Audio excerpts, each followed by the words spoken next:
Irmãos, vamos abrir nossas Bíblias para Apocalipse, capítulo de número 2.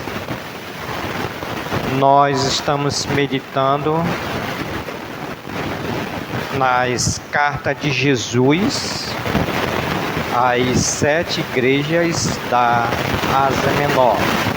Apocalipse, capítulo de número 2, vamos ler do versículo 12 ao 17, carta à igreja em Pérgamo. Apocalipse, capítulo 2, já está aí no data show, na projeção. Versículos a serem lidos serão do versículo 12 ao versículo de número 17. Amém? Ao anjo da igreja em Pérgamo, escreve: estas coisas diz aquele que tem a espada afiada de 2 gumes. Conheço o lugar em que habitas, onde está o trono de Satanás, e que conservas o meu nome, e não negaste a minha fé. Ainda nos dias de Antipas, minha testemunha, meu fiel, o qual foi morto entre vós, onde Satanás habita. Tenho, todavia, contra ti algumas coisas, pois que tens aí os que sustentam a doutrina de Balaão, o qual ensinava a Balaque a armar ciladas diante dos filhos de Israel, para comerem coisas sacrificadas aos ídolos e praticarem a prostituição. Outra assim, também tu tens os que da mesma forma sustentam a doutrina dos nicolaítas.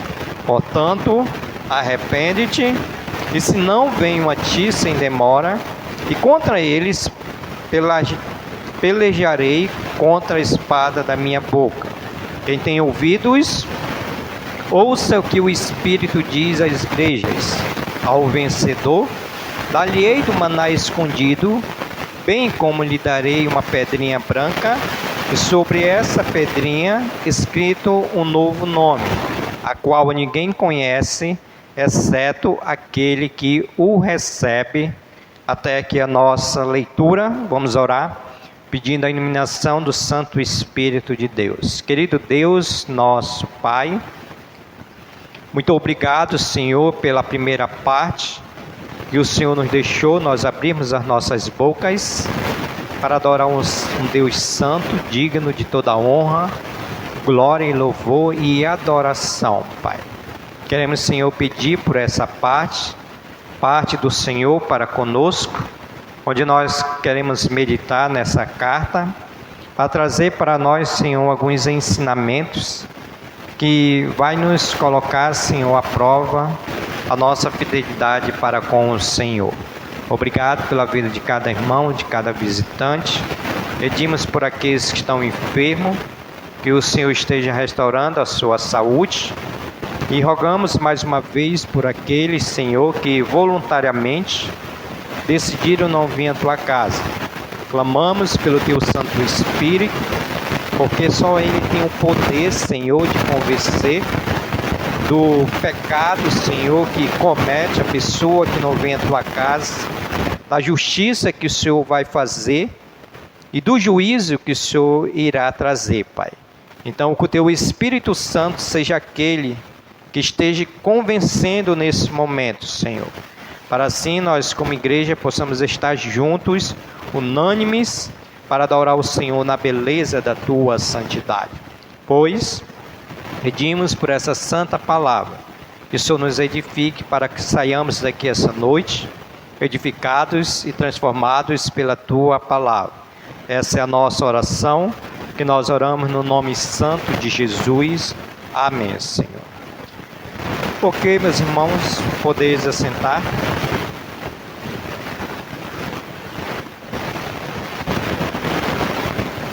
Então, irmãos, eu disse para os irmãos agora há pouco, nós estamos meditando nas cartas de Jesus às 7 igrejas da Ásia Menor, que é as igrejas Éfeso, Esmina, Pérgamo, Tiatira, Sardes, Filadélfia e Laodiceia.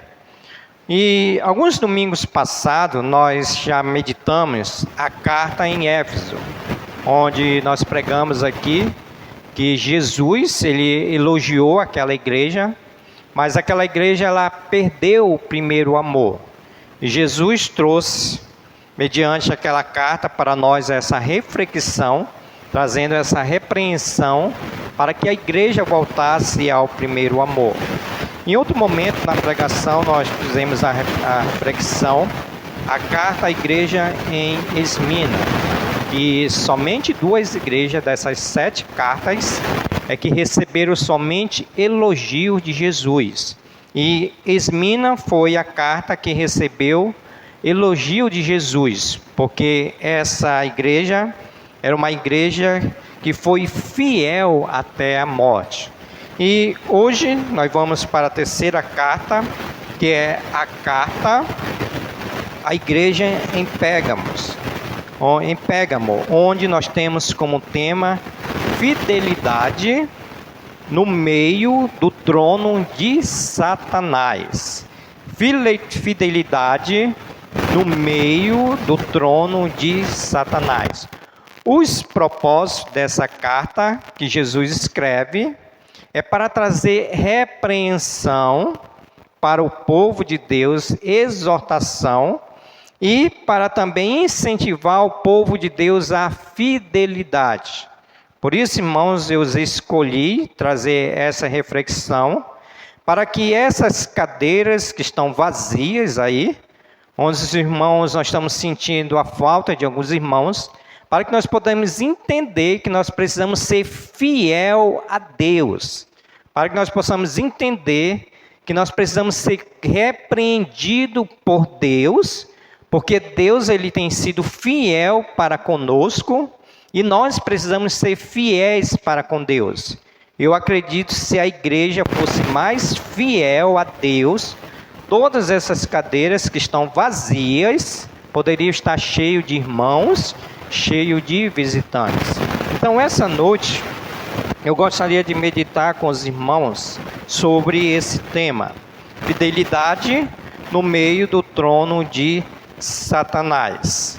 Pérgamo era uma igreja de influência espiritual pagã, onde nessa igreja existia, ou nessa cidade, tinha templos de Zeus, onde eles cultuavam o imperador, tinham o paganismo, e Jesus aqui escreve essa carta a uma igreja que vivia onde Satanás tinha trono. Preste atenção, Jesus ele escreve essa carta à igreja onde Satanás tinha trono. Então essa carta ela vai mostrar para nós que Jesus ele vê, que Jesus ele corrige a igreja, e Jesus ele recompensa a igreja. E para isso, irmãos, eu gostaria de fazer uma pergunta: como nós devemos permanecer fiel quando o ambiente é contrário à nossa fé, o qual estava acontecendo aqui nessa igreja? Como é que nós vamos nos permanecer fiel quando a igreja, o ambiente que a igreja está, ela é contrária à nossa fé? Diante disso, eu gostaria aqui de destacar o primeiro ensinamento baseado nessa igreja em Pérgamo, que é Jesus, ele conhece o ambiente e a fidelidade. Jesus, ele conhece o ambiente e a fidelidade. Se você olhar para o versículo de número 12 ao versículo de número 13, olha o que é que Jesus ele diz aí. Ao anjo da igreja em Pérgamo, escreve: estas coisas diz aquele que tem a espada afiada de 2 gumes. O ensinamento aqui é que Jesus ele conhece o ambiente e a fidelidade. Ele vai dizer assim: conheço o lugar em que habitas, onde está o trono de Satanás, e que conservas o meu nome e não negaste a minha fé. Ainda nos dias de Antipas, minha testemunha, meu fiel, o qual foi morto entre vós, onde Satanás habita.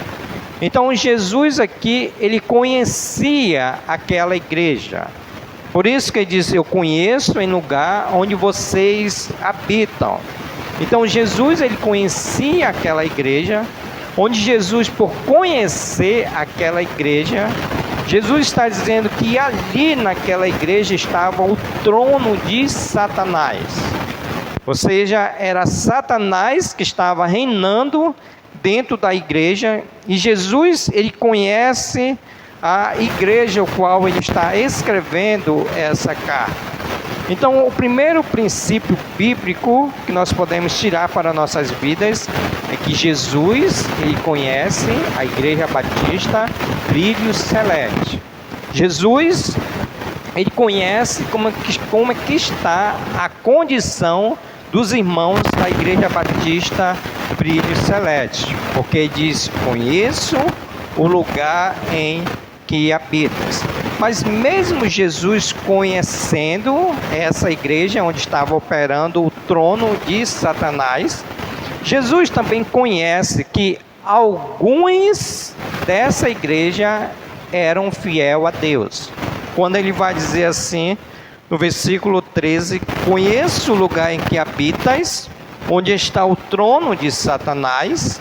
Mas ele vai dizer assim: e conservas o meu nome, e não negaste a minha fé, ainda nos dias de Antipas, minha testemunha, meu fiel, o qual foi morto entre vós, onde Satanás habita.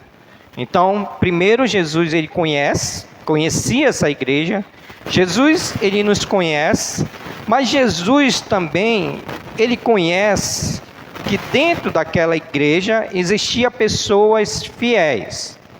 Então, qual é o princípio que nós tiramos para nossas vidas? Que dentro da igreja também, Jesus conhece aqueles que são fiéis. Dentro da igreja Brilho Celeste, Jesus, ele conhece aqueles irmãos que são fiéis. E aqui, irmãos, Jesus, ele cita um discípulo chamado Antipas. Olha o que diz o versículo de número 13. Parte B. E que conservas o meu nome e não negaste a minha fé, ainda no dia de Antipas. Então Jesus aqui, ele faz relação com um servo chamado Antipas. Mas quem era Antipas aqui, o qual Jesus ele está dizendo?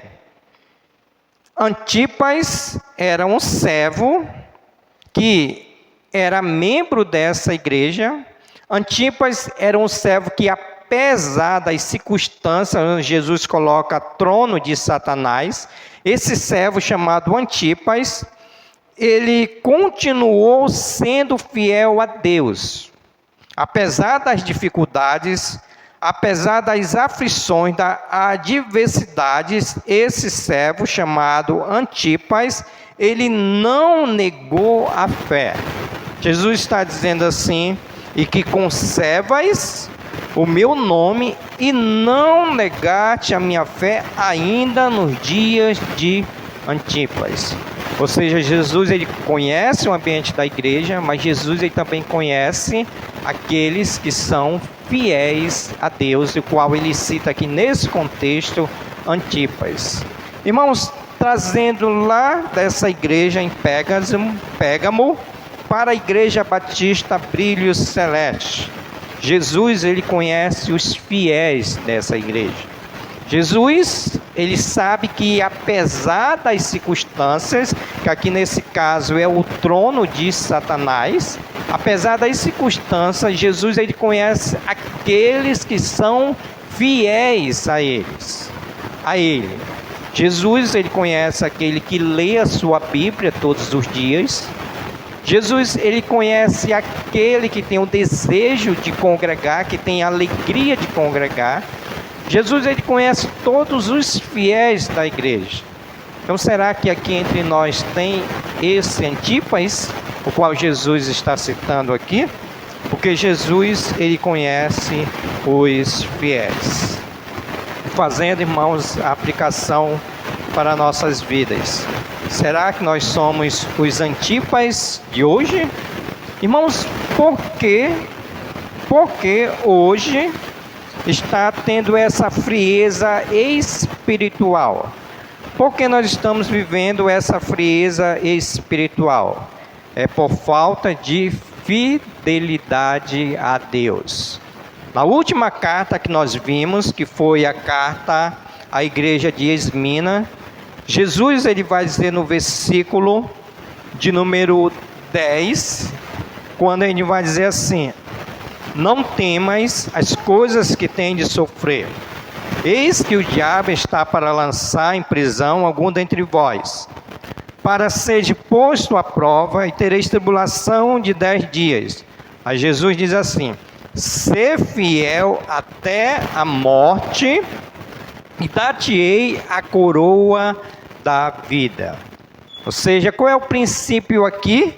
É que nós precisamos ser fiel a Deus, porque Jesus, ele conhece o ambiente que nós vivemos, ele sabe da forma como nós vivemos, e Jesus, ele conhece a nossa fidelidade a Ele.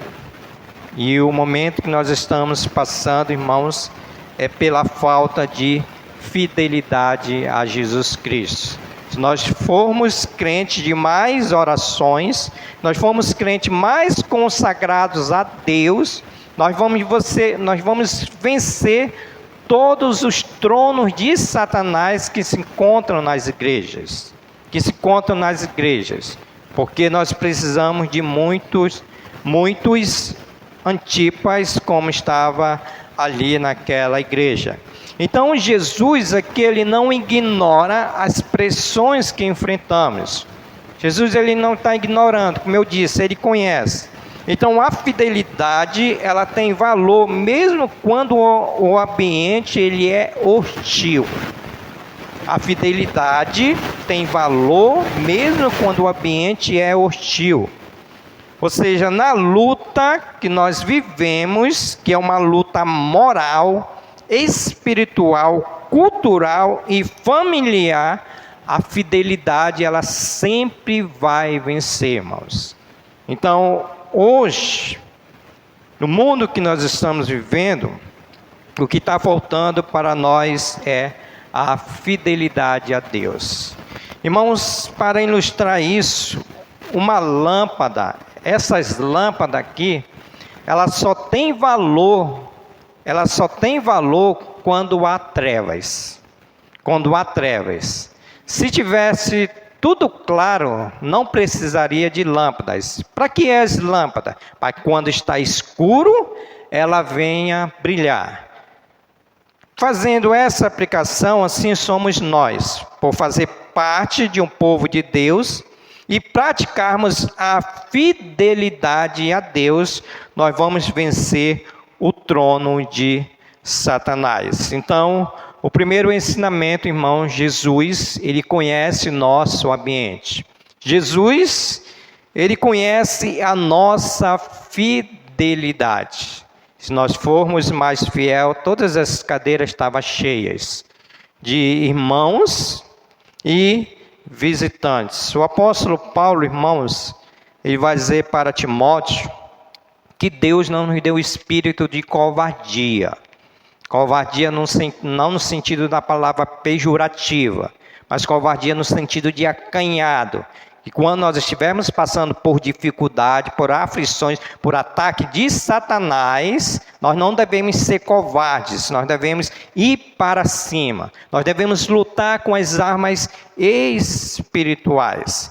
Então, o segundo ensinamento, depois que Jesus conhecia o ambiente daquela igreja e os fiéis daquela igreja, Jesus ele conhece o perigo não era somente fora, mas dentro da igreja. O perigo não era somente fora, mas o perigo também era dentro da igreja. Olha o versículo de número 14. Jesus aí diz: tenho todavia contra ti, falando para a igreja em Pérgamo, algumas coisas, pois que tens aí os que sustentam a doutrina de Balaão, o qual ensinava a Balaque a armar ciladas diante dos filhos de Israel, para comerem coisas sacrificadas aos ídolos e praticarem a prostituição. Então o perigo só não estava fora, mas o perigo também estava dentro da igreja. Quando Jesus diz: tenho aí os que sustentam a doutrina de Balaão. Então Balaão foi aquele que corrompeu o povo de Israel. Balaão, qual foi a doutrina de Balaão? A doutrina de Balaão pode ser resumida em 3 aspectos. Qual é essa doutrina aqui que Jesus está dizendo para esse? Tenho, todavia, contra ti algumas coisas que têm sustentado a doutrina de Balaão. Então, a doutrina de Balaão era incentivo à idolatria. Versículo de número 14, parte B, ele vai dizer: o qual ensinava Balaque a armar cilada diante dos filhos de Israel, para comerem coisas sacrificadas aos ídolos. Então essa é a doutrina de Balaão. Segunda doutrina de Balaão: imoralidade sexual. Versículo 14, parte B. E praticarem a prostituição. Terceiro, a doutrina de Balaão tinha um compromisso com o mundo por interesse. Ou seja, Balaão amava o lucro, mesmo sabendo a vontade de Deus. Ele tentou várias vezes sair para agradar a Balaque e obter recompensa. Então o que é que Jesus, irmãos, ele está dizendo aqui para essa igreja? Olha, eu conheço a igreja, eu sei os fiéis, mas eu também sei pessoas que estão sustentando a doutrina de Balaão. A ideia aqui, irmãos, que Jesus que Jesus está dizendo que tinha irmãos dentro da igreja concordando com as doutrinas heréticas que o mundo estava colocando aqui, no qual ele cita a doutrina de Balaão. Porque muitas das vezes o perigo ele está dentro da igreja. Irmãos, saindo lá de Pérgamo, vamos para o ano de 2025, exatamente nesse momento. Quantos de nós não temos essa doutrina não de Balaão, mas doutrinas que não nos levam à fidelidade a Deus, de doutrina que não nos levam a nós termos o compromisso com Deus, doutrinas que nós escutamos, mas não praticamos essa doutrina. Lá era de prostituição, era de ganho, era de impureza sexual, mas para nós, qual é a doutrina de Balaão para nós hoje em dia? Aplicando isso no que Jesus está dizendo, que o perigo tanto estava lá fora, mas o perigo também estava dentro da igreja. Irmãos, nós podemos considerar que o perigo que está dentro da igreja é por falta de praticar a doutrina que nós temos ouvido. Uma doutrina que é uma doutrina de Deus, é um princípio de Deus, e que falta nós praticarmos essa doutrina. Porque Satanás, ele tem a doutrina dele. E a doutrina deles sempre é voltado para destruir o crente, sempre é voltado para destruir a família de Deus, mas nós precisamos ter a doutrina, porque muitas das vezes o perigo está dentro da igreja, quando nós não praticamos a doutrina que Deus tem para nós. Por isso, irmãos, aqui vai o apelo. O culto de doutrina, ele é muito importante para a igreja. Nós estamos estudando o livro de Colossenses. Nós estamos na seção que nos ensina a esposa ser submissa ao marido amar a esposa e os filhos a honrar pai e mãe. Então, quando Jesus estava dizendo lá que tinha alguns, não eram todos, eram alguns que estavam seguindo a doutrina de Balaão, aqui a aplicação para nós é que muitas das vezes nós estamos seguindo as doutrinas que é de Satanás, por nós não obedecermos aquilo que a Bíblia diz para nós fazermos como doutrina. Então, o perigo muitas das vezes está dentro da igreja por falta dessa doutrina, o qual Jesus está dizendo: tenhais os que sustentam a doutrina de Balaão. E muitas das vezes nós estamos assim, sustentando a doutrina, mas não a de Deus, mas a doutrina do inimigo, a doutrina de Satanás, os ensinos de Satanás. Por quê, irmãos? Porque nós estamos passando um momento, uma batalha espiritual, e nós precisamos vencer essa batalha espiritual por meio da doutrina de Jesus Cristo, por meio das armas espirituais que nós temos. E muitas das vezes o perigo está dentro da igreja porque não pratica a doutrina. Irmãos, fazendo a aplicação, quando o mundo entra na igreja, sem o arrependimento, o evangelho ele perde a força. Aplicação: quando o mundo lá fora entra na igreja sem arrependimento, o evangelho perde a força. Por que eu estou dizendo isso, irmão? Porque hoje nós estamos vivendo num mundo de relativismo, onde cada um tem a sua verdade. Essa é a minha verdade, você precisa me respeitar. Essa aqui é a minha verdade, você precisa respeitar. E a verdade única é a verdade de Deus, onde o povo de Deus está fazendo aliança com o pecado,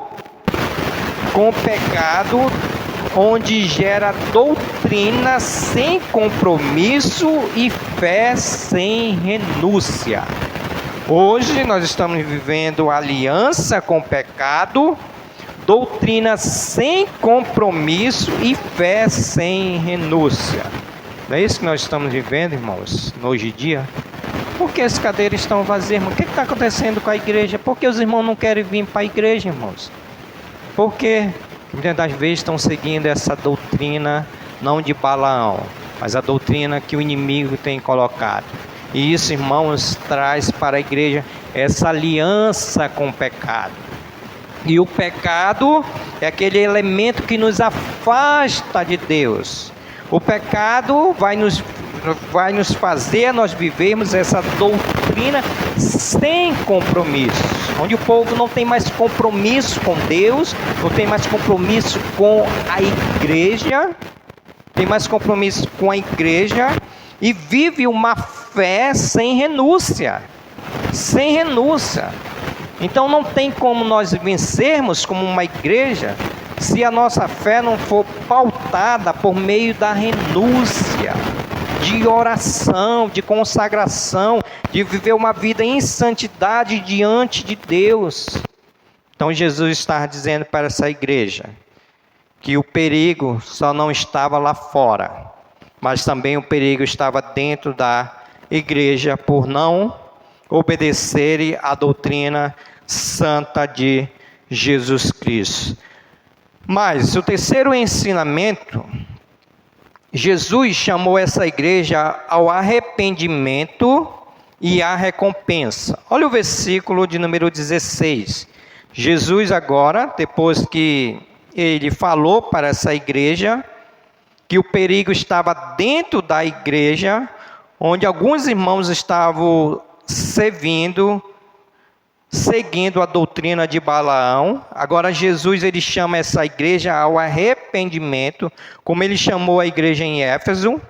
E Jesus também lhe recompensa essa igreja. Então, versículo 16, ele vai dizer assim: portanto, arrependa-se, se não venho a ti sem demora, e contra eles pelejarei com a espada da minha boca. Versículo 17. Quem tem ouvidos, ouça que o Espírito diz às igrejas: ao vencedor, dar-lhe-ei do maná escondido, bem como lhe darei uma pedrinha branca, e sobre essa pedrinha escrito um novo nome, o qual ninguém conhece, exceto aquele que o recebe. Então Jesus ele chama essa igreja ao arrependimento, mas também Jesus ele recompensa essa igreja. Jesus aqui ele não ignora somente o erro, mas ele oferece arrependimento. Quando ele diz, portanto, arrependa-te, se não venho a ti sem demora, e contra eles pelejarei com a espada da minha boca. Então Jesus está dizendo assim para essa igreja: olha, vocês precisam se arrepender, porque eu conheço o lugar que vocês vivem, tem pessoas fiéis, mas também tem pessoas infiéis. Jesus está dizendo para essa igreja: olha, entre vocês,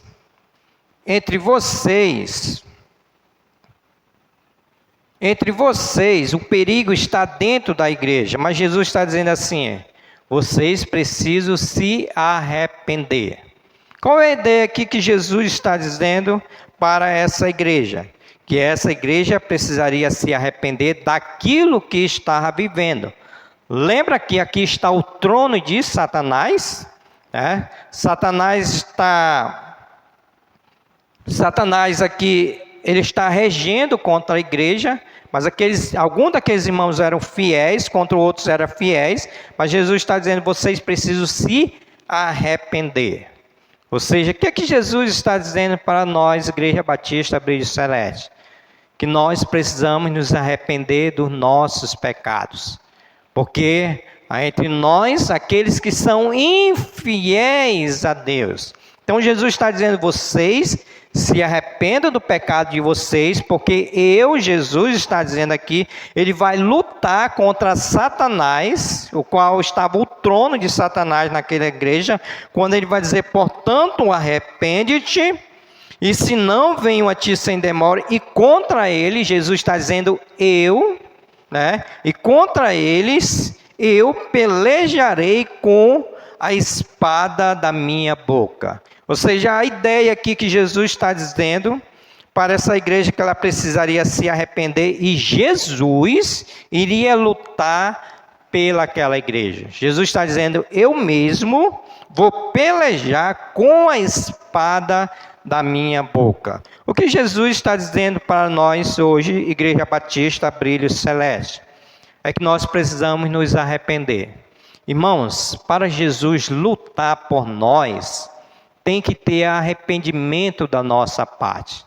Lembra que o apóstolo Paulo disse aos irmãos de Romanos 8:28, se Deus é por nós, quem será contra nós? Romanos 8:31. Que diremos, pois, à vista dessas coisas? Se Deus é por nós, quem será contra nós? Jesus está dizendo aqui para essa igreja que ele vai ser com essa igreja se essa igreja se arrepender dos seus pecados. Então Jesus também ele diz para nós essa noite que nós precisamos nos arrepender dos nossos pecados. Irmãos, eu vou fazer uma pergunta e você responde para você mesmo. Você sabe o que é pecado? Nós sabemos o que é pecado? Nós sabemos o que é pecado? Por exemplo, quando nós não abrimos as nossas bocas pela manhã para agradecer a Deus, nós estamos pecando contra Deus. Por exemplo, quando nós não lemos a nossa Bíblia, nós estamos pecando contra Deus. Quando nós não fazemos nossos devocionais no nosso lar, nós estamos pecando contra Deus. Quando nós não viemos para a igreja de forma voluntária, hoje eu não vou para a igreja, nós estamos pecando contra Deus. Quando nós não somos fiéis a Deus, nós estamos pecando contra Deus, porque tudo isso é mandamento de Deus. Tudo isso é mandamento de Deus, então isso é pecado. E nós precisamos nos arrepender dos nossos pecados para poder Deus lutar por nós. Muitas das vezes, irmão, nós não vencemos batalhas, sabe por quê? Porque nós estamos em pecados. E pecado é aquele que nos afasta de Deus, ele não nos aproxima. O que aproxima de Deus é nos arrependermos dos nossos pecados. Porque o que diz aqui, irmãos, Provérbios 28, 13. Provérbios 28, 13. Olha o que diz aí, ó. Ele vai dizer assim, ó: o que encobre as suas transgressões, que não confessa, jamais, não tem nem 1% de chance de prosperar, jamais prosperará. O que não se arrepende, o que encobre as suas transgressões. Mas o que as confessa e deixa, alcançará a misericórdia de Deus. Irmão, nós estamos vivendo essa parte A, cobrindo os nossos pecados, e nós não estamos prosperando. Nós não estamos prosperando. As nossas famílias estão indo de mal a pior. Os nossos filhos não estão sendo salvos, porque nós precisamos nos arrepender dos nossos pecados. Nada está acontecendo de extraordinário. Nós não estamos provando o milagre de Deus nas nossas vidas. Sabe por quê? O Senhor diz: arrependa, senão eu venho a ti sem demora. O que confessa, o que encobre as suas transgressões, jamais prosperará. Mas o que as confessa e deixa alcançará misericórdia. Ou seja, Deus, como lutou pelaquela igreja, Deus ele irá lutar por nós, porque nós vamos nos arrepender dos nossos pecados. E no versículo 17, nós temos a recompensa de Deus, por nos arrependermos dos nossos pecados. Nós temos a recompensa de Deus quando Ele vai dizer: quem tem ouvidos, ouça o que o Espírito diz às igrejas. Ao vencedor. Tá? Só não basta começar todo mundo começa. Mas ao vencedor, aquele que conseguir lutar, viver, terminar a carreira cristã, como disse o apóstolo Paulo, né? Ele conseguiu viver a carreira cristã, guardou a fé, então ele conseguiu viver. Então, ao vencedor, não é aos covardes, não é aos fiéis, é ao vencedor, dar-lhe-ei do maná escondido. O que é o maná escondido, qual Jesus se referia para aquela igreja? O maná escondido tem por simbolismo o alimento espiritual e o sustento reservado. Jesus está dizendo que ao vencedor ele vai dar o alimento espiritual e o sustento reservado. Qual é a ideia aqui para nós, aplicando isso para nós? que nunca vai faltar o alimento espiritual para nossas vidas, e Jesus, ele tem esse sustento reservado. Por quê? Porque essa promessa é somente para os vencedores. A ideia aqui que Jesus traz é para aqueles que vencerem. Nunca vai faltar o alimento espiritual, porque, irmãos, o alimento espiritual, para nós, como era lá o maná escondido, para nós é o alimento que todos nós precisamos todos os dias. Então Jesus está dizendo assim, a vida espiritual de vocês vão ser uma bênção. Vocês vão ser bênção, porque esse alimento, esse maná escondido aqui, não é para todos. Não é para todos. Eu disse para os irmãos, e vou ser mais uma vez redundante naquilo que vou falar. Preste atenção. Bênção, irmãos, só é para os fiéis, tá? A bênção de Deus é somente para os fiéis. Para os infiéis não tem bênção, não se engane. Exemplo disso, vamos pegar aqui o dízimo do Senhor. Aqueles que não devolvem dízimo do Senhor, o que acontece? O Senhor, ele libera o devorador e ele vai na tua casa e pega tudo que tem ali. Mas qual é a promessa para aquele que é fiel no seu dízimo e nas suas ofertas? O Senhor diz, farei prova de mim. Se eu não abrir as janelas do céu e derramar bênção sobre medida na vida de vocês. Então, bênção e promessa é somente para os fiéis. Então, é isso que ele está dizendo. Ao vencedor, dar-lhe-ei do maná escondido. Ou seja, trocando em miúdo, vocês sempre vão ter o alimento espiritual que está reservado para vocês. Aí nós vamos ser o quê? Uma bênção de Deus, porque nós vamos ter esse alimento que nos alimenta todos os dias. Aí nós vamos ser aqueles que vamos congregar todos os dias, não vamos ficar colocando desculpa. Aí nós vamos ser aqueles que vamos ser fiéis a Deus, buscar a Deus, se consagrar, porque isso é promessa de Deus. Então aqui nós temos aqui a primeira recompensa. A segunda recompensa que ele cita aqui, ao vencedor dar-lhe escondido, bem como lhe darei uma pedrinha branca. Irmãos, nesse contexto aqui, dessa pedrinha branca, o que acontecia? Quando tinha as festas, quando tinha as programações, essa pedrinha branca serviria como se fosse um ingresso de hoje. Então, para entrar nas festas antigas, nas programações, dava-se uma pedra branca, e as pessoas davam essa pedra branca para ter acesso às programações. É como se fosse hoje um ingresso, né? O ingresso, a gente vai no cinema, a gente compra o ingresso, o ingresso dá o quê?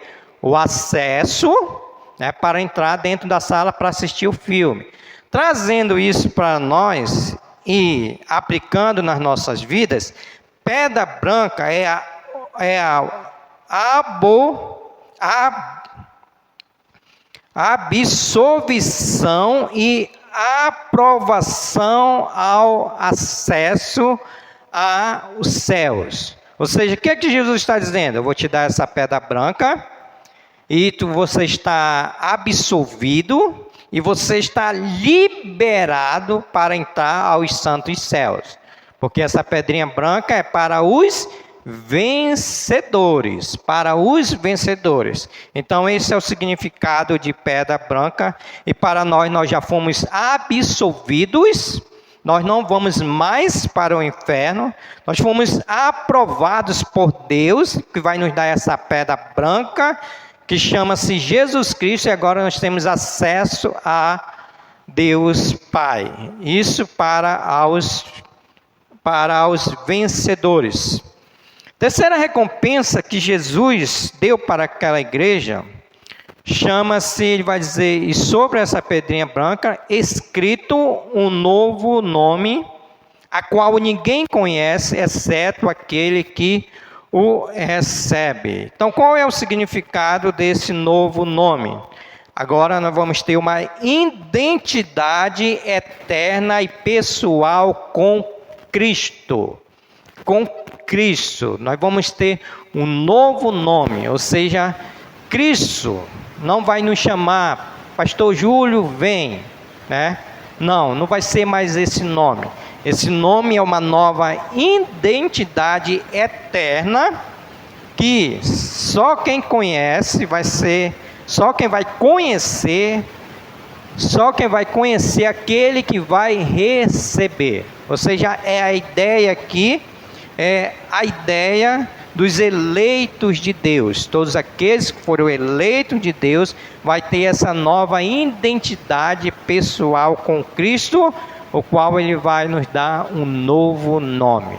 Só quem vai saber isso quando passar aos portões, ilustrando, passar aos portões dos santos céus.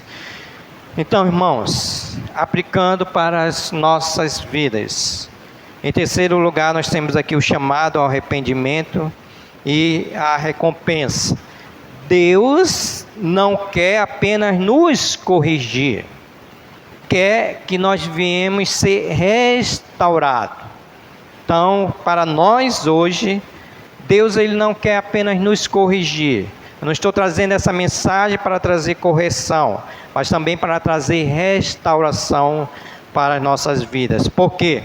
Porque a recompensa é maior do que a pressão do mundo. A recompensa que nós vamos ganhar de Deus é maior do que a pressão do mundo e as circunstâncias do mundo. Ou seja, vale a pena ser fiel a Deus. Todas essas coisas, elas vão passar, que muitas das vezes tem atrapalhado o crente. Todas essas coisas, elas vão passar. Mas essa recompensa aqui, irmãos, ela é eterna.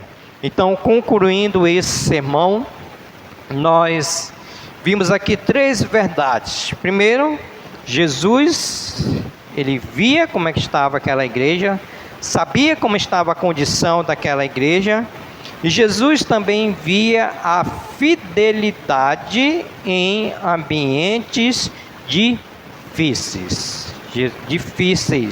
Então Jesus ele via a fidelidade. Irmãos, aplicando,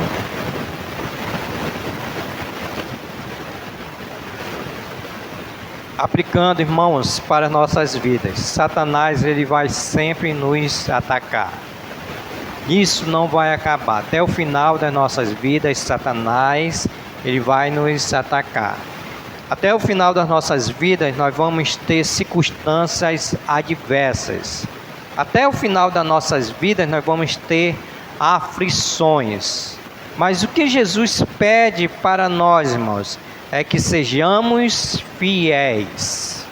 Jesus pede para nós que sejamos fiéis. Nós não devemos desistir. Porque o que acontece? Quando o crente passa por dificuldade, quando ele é atacado, ele logo desiste. Ele logo desiste. Hoje ele sai logo do grupo, quando está passando dificuldade, ele sai logo do grupo da igreja. Não, irmãos. Nós devemos ser fiéis a Deus, o qual Jesus prometeu para aquela igreja, a recompensa. Segunda aplicação para nossas vidas, a maior ameaça à igreja não é a perseguição, mas a concessão, a permissão. A maior ameaça à igreja não é a perseguição, mas a concessão, a permissão, o aceitamento, aceitar. Então, não é a perseguição, mas aceitar, o qual aquela igreja estava aceitando, a doutrina de Balaão. E para nós, não é a perseguição, mas é a aceitação. Nós não devemos aceitar, irmãos. Nós precisamos ir para frente. Terceira aplicação. Os fiéis serão recompensados com honra eternas. Os fiéis serão recompensados com honras eternas. Já pensou nós chegarmos nos santos céus, no qual nós iremos ser recompensados eternamente? Por isso que o apóstolo Paulo diz em 1 Coríntios, capítulo 5, versículo 58, o que diz lá? Portanto, meus amados irmãos, sede firmes. Vai colocar não? Tá. 1 Coríntios 15, 58. Primeiro, né? Portanto, meus amados irmãos, sede firmes, inabaláveis e sempre abundante na obra do Senhor, sabendo que no Senhor vosso trabalho não é vão. Deus, Ele vai nos recompensar aqui nessa terra. Deus nos recompensará ainda nos santos céus. Então, há uma recompensa para aqueles que se manterem fiel a Deus. E, por último, algumas perguntas para a nossa reflexão. Temos resistido ou temos nos adaptado? Nós temos resistido onde Satanás está colocado, o trono de Satanás. Irmãos, eu me esqueci de falar para os irmãos, só voltando. Quando Jesus falou o trono de Satanás, é porque Satanás, ele anda dentro das igrejas também. Tá bom? Satanás, ele está dentro da igreja. Tá? Satanás, ele está dentro da igreja. Então, a pergunta é, temos resistido ou nos adaptado a vivermos diante das ameaças de Satanás? Segunda pergunta, que doutrina de Balaão precisamos sair da nossa vida? Qual é a doutrina de Balaão que precisamos sair da nossa vida?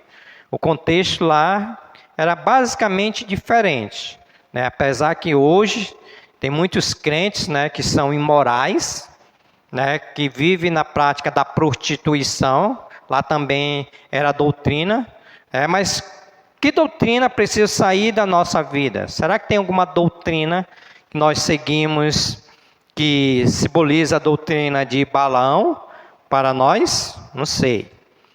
Estamos sendo antipas ou coniventes? Será que, como eu fiz a pergunta no meio da mensagem, será que há entre nós algum antipas? Aquele servo que foi até o fim, que não negou a sua fé, que era membro daquela igreja lá.